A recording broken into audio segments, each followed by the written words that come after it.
Yeah, this is just a low-budget ripoff of Vampire Survivors, which is already a low-budget game. Like, why are you gonna be time travel themed and then start with a boomerang, which like wasn't invented until hold on, let's check because I know like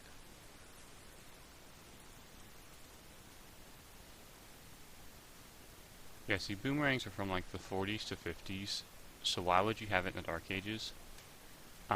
Nothing's really themed. Like you got like rats and like skeleton boys. Like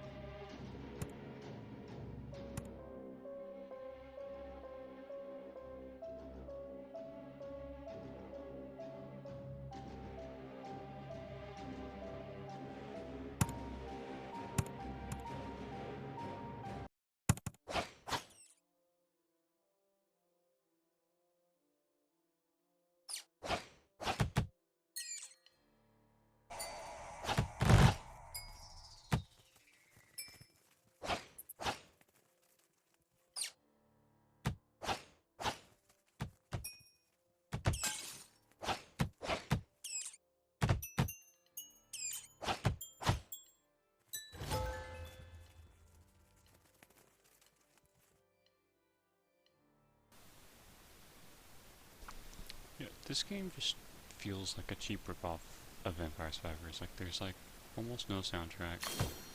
Item descriptions don't really tell you what it does. It's just like, oh, it gives you more damage. But Vampire Survivors gives you an actual percentage. Like you pick up spinach, it's like, oh, you get 10% bonus. Relic compass, yeah, okay, good. These little pop-ups and tutorials are also very, very frustrating. I hate those in general, but part of the charm of Vampire Survivors is that you have to discover stuff on your own.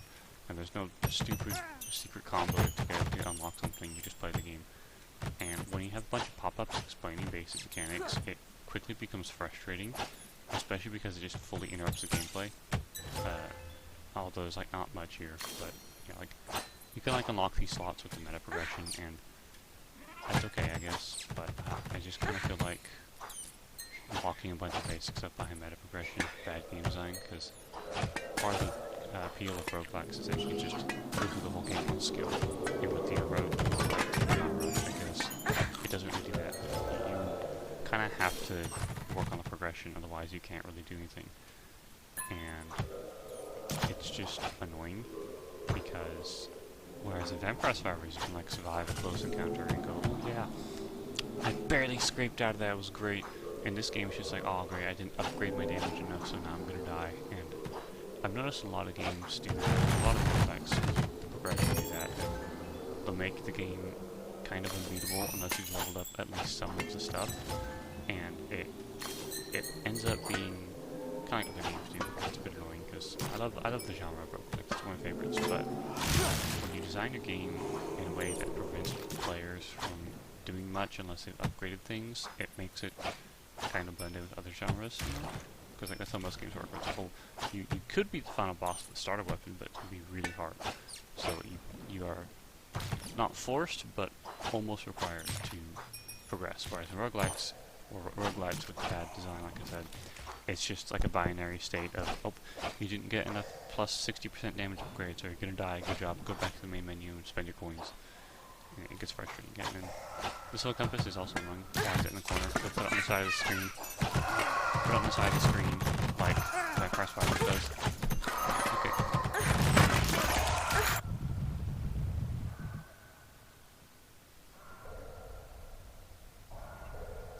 Great, I got killed by walking and stuff. Good, okay, well. That's a common thing in games, great, but yeah, like, it gets annoying, you know. I kind of like this UI a bit more, because it's just a bit cleaner.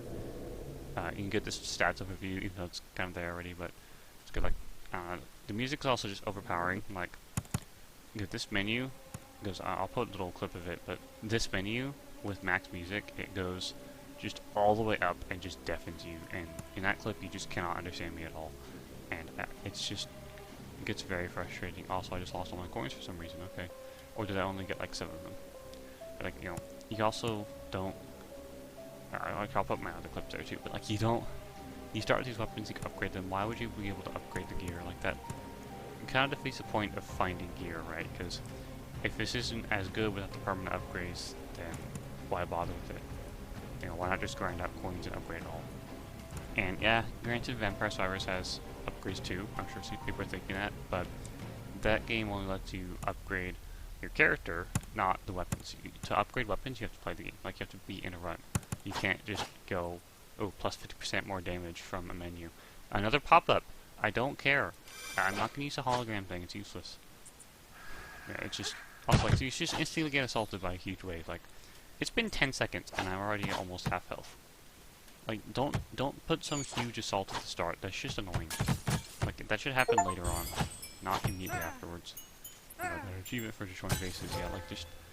I think we're going to rerun this game, because it just feels like a cheap ripoff of an otherwise great game, and the genre I kind of like. Like, you know, I'm looking forward to a couple other auto-shooters, as I'm calling them, but this one just doesn't really do anything interesting, and, like, even you can hear the audio is bad. Like, the boomerang's got, like, a stock sound effect, and, like I said, the music is kind of non-existent. If I go turn up to max, you can't hear it. Like, there is no music. Maybe you can barely hear it, but I can't hear it. Like, it's just... I don't know. It just feels like it's a cheap ripoff of... Like, I don't want to say it's a cheap game, because, you know, Vampire Survivors does cost like $3, but I think in terms of, like, budget, it's not cheap. It's very well designed, and has a lot of depth. This game just doesn't. This game just feels like it should have been in, like, early access for an extra year or two, or just gotten an extra year or two development in general. But yeah, I don't know. I mean, I don't recommend this, but there are other games in the genre that are better. I might put some in, I guess. But this one feels like it was a bit more also, this retro look menu. This is actually kind of funny. It just utterly destroys everything.